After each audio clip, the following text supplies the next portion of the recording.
नमस्कार, आपलं MM मराठी न्यूजवर स्वागत आहे। यशस्वी हिचा पोस्टमॉर्टम रिपोर्ट आलेला आहे आणि अक्षरशः भयानक असा खुलासा झालाय। 20 वर्षाच्या तरुणीची अत्यंत निर्गुणपणे हत्या करण्यात आली। तिच्या चेहऱ्याची भयंकर अवस्था झाली होती, तिचे स्तन कापण्यात आले होते। याशिवाय तिच्या प्रायव्हेट पार्टवर अनेक खुणा आढळून आल्या होत्या।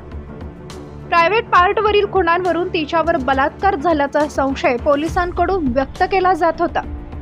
मात्र यशस्वी शिंदेचा प्राथमिक पोस्टमॉर्टम अहवाल समोर आलाय, त्यामुळे या प्रकरणात महत्त्वाचा खुलासा झालाय। पोलिसांनी दिलेल्या माहितीनुसार यशस्वी शिंदे यांच्या प्राथमिक पोस्टमॉर्टम अहवालात बलात्काराची पुष्टी झालेली नाही। प्राथमिक शवविच्छेदन अहवालात यशस्वी शिंदे यांच्यावर बलात्कार झाला नसल्याचं स्पष्ट झालंय। यशस्वी शिंदे यांचा चाकूने खून झाल्याचं शवविच्छेदन अहवालात स्पष्ट झालंय। आरोपींनी यशस्वी शिंदे यांच्या पोटावर व पाठीवर चाकूने वार केले होते, ही देखील बाब स्पष्ट झाली आहे। यशस्वी शिंदे हिची हत्या करण्यापूर्वी आरोपीनं तिच्यावर अत्याचार केले, दगडांनी तिचा चेहरा ठेचण्यात आला होता। तिची ओळख पटवणंही कठीण झालं होतं। याशिवाय आरोपीने तिच्या गुप्तांगावरही वार केले होते, छातीवर वार करण्यात आले होते। काही वृत्तसंस्थांनुसार तिचे स्तनही कापण्यात आले होते।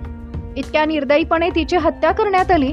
या प्रकरणात आरोपी दाऊद शेख याचा तपास सुरू आहे। यशस्वीच्या आई वडिलांनी दाऊद शेख याला फाशीची शिक्षा द्यावी अशी मागणी केली आहे। पोलिसांनी या प्रकरणी शोध सुरू केल्यानंतर त्यांना उरण जवळ झाडीमध्ये यशस्वीचा मृतदेह सापडला होता।